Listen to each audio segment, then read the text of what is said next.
Okay, so in this series of videos, we're going to be going over the Smilefy smile simulation software. There's several different modules we're going to have in this video series, so we can kind of go through each one. You can jump around if you like for each case.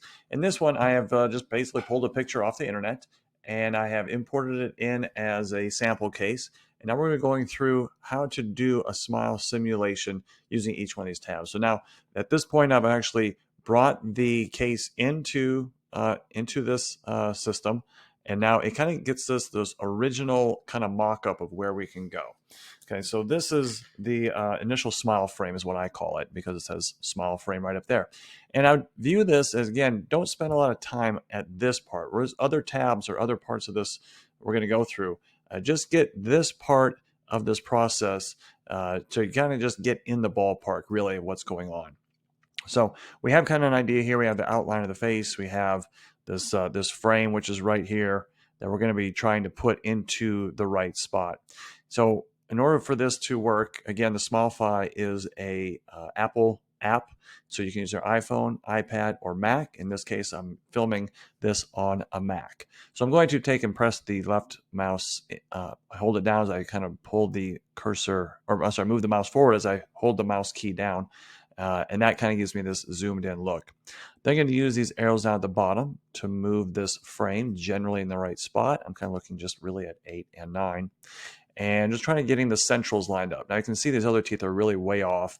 And so we're going to fix that here in a moment. I also like to turn the symmetry to off, so that if you notice I toggle it on, this goes away. But watch over there.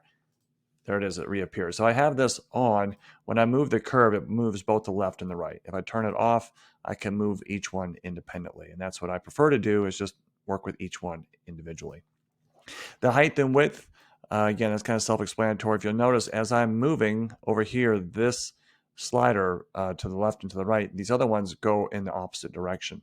I can click this link button, and now these will work independently from one another. Okay, and when I'm doing this initial setup, I'm going to be working on getting the centrals in the right spot first, and then working on getting the canines. If I can get the centrals and the canines of the frame to line up with the reality of what the patient's teeth really are, that's going to help set the stage for what's coming up next. Okay, so right now, as I'm sliding this to the side, I'm looking at this canine. This is as far as I can go. I can't push it any further. So that's as far as that goes. The buccal corridors on the left and the right, again, independently, they're working with one another.